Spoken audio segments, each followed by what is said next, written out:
नमस्कार। तनु की जुबानी चैनल में आपका स्वागत है। हमारी आज की कहानी है मैं प्रेग्नेंट हूँ। मैं करीब 10 साल से एक लड़की को प्यार करता हूँ। नेहा नाम है उसका। नेहा मेरे घर के पड़ोस में ही रहती है। मुझे उससे पहली नज़र में ही प्यार हो गया था। वो मेरे उस समय का प्यार है जब मैं यह भी नहीं जानता था कि प्यार होता क्या है। मेरा कपड़े का बिजनेस है, काफ़ी अच्छा चल रहा है। मेरी कोई भी इच्छा नहीं है सिवाय नेहा को अपनी ज़िंदगी में लाने के। हम दोनों अभी तो बहुत अच्छे दोस्त हैं। नेहा मुझसे सारी बातें शेयर करती है। अभी तक मैंने उसे प्यार का इजहार नहीं किया है। नेहा का एक सपना है कि उसे मुंबई जाकर एक एक्ट्रेस बनना है, फिल्मों या टीवी में। इसीलिए मैंने उसका सपना पूरा करने के लिए उसकी मदद की, उसके घर वालों को मनाया और उसे मुंबई भी मैं ही छोड़कर आया था। नेहा के पापा उसके बचपन में ही चल बसे थे।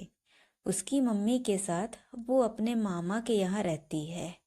नेहा को उस समय बहुत शौक लगा था। कुछ दिनों तक वो बोल भी नहीं पा रही थी। मामा को पापा कह रही थी। उस समय से उनका परिवार बिखर गया। अब मैं चाहता हूँ कि नेहा अपना यह सपना पूरा करे, इसीलिए मैं भी उसकी मदद कर रहा हूँ। लेकिन शायद उतना आसान भी नहीं था। नेहा 3 सालों से मुंबई में है। मैं उससे बात करता रहता हूँ, कभी कभी मिल भी आता हूँ। मेरे दोस्त मुझे कहते हैं कि मैं नेहा को प्रपोज कर दूं। ऐसा बहुत बार उनके कहने पर एक रात मैंने नेहा को फ़ोन किया तो उसने वहाँ से कहा, कहाँ हो तुम? मैंने कहा, नेहा मैं अभी घर पर हूँ। वो बोली, घर पर? मुझे यहाँ एयरपोर्ट पर छोड़कर तुम घर पर हो? मुझे कुछ समझ नहीं आया। मैंने बोला, नेहा मैं रोहन हूँ। वो फिर कुछ सोचकर बोली, हाँ बोलो। मैंने बोला कि मुझे तुम्हें कुछ कहना है। ऐसा कहकर मैंने आई लव यू बोल दिया और मेरी खुशी का कोई ठिकाना नहीं रहा जब नेहा ने भी मुझे आई लव यू टू बोला और बोली कि मैं आ रही हूँ, सुबह तुम्हारे पास पहुँच जाऊँगी। सुबह नेहा आई और साथ में उसकी माँ और मामा जी भी आए शादी की बात करने के लिए। मेरे मम्मी पापा मानेंगे या नहीं इसका मुझे पता नहीं था, लेकिन उनके जाने के बाद मम्मी बोली कि 3 दिन में शादी है। मैंने बोला, इतनी जल्दी? मम्मी का मुंह थोड़ा उतरा हुआ था। वो बोली, यह सब तुम्हें पहले सोचना था, अब तो जल्दी ही करना पड़ेगा ना। मुझे घर वालों का रिएक्शन समझ नहीं आ रहा था, लेकिन मैं इस बात से ज़्यादा खुश था कि मेरी शादी नेहा से हो रही है। जल्दी में क्यों हो रही है इसका मुझे पता नहीं था, लेकिन मैंने मना नहीं किया।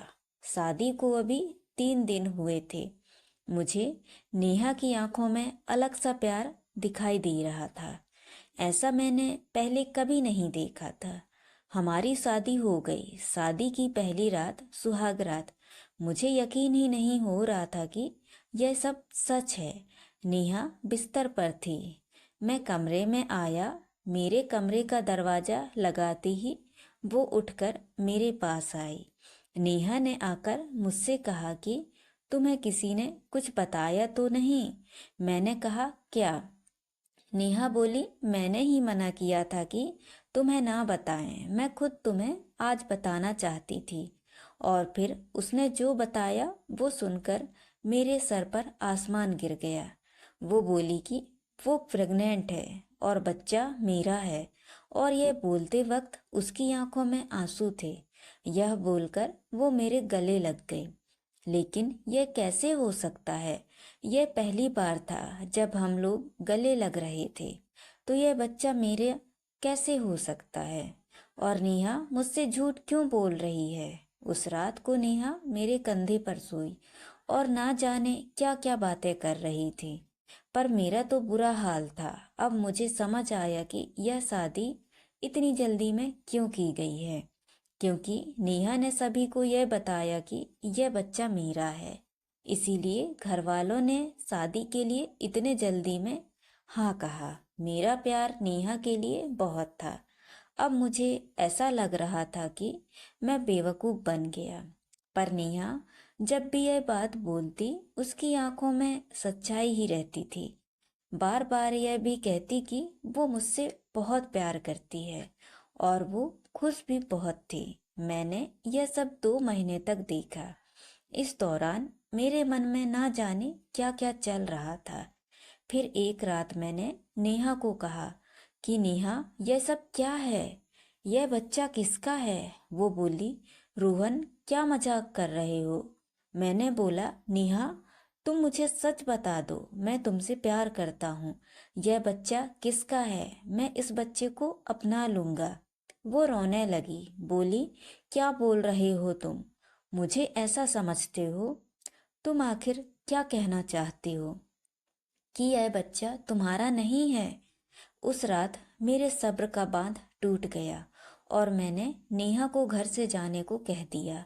नेहा उसी समय अपने घर रोते हुए चली गई। हमारे घरों में यह बात पता चल गई थी। नेहा मेरे प्यार का गलत फायदा उठा रही थी।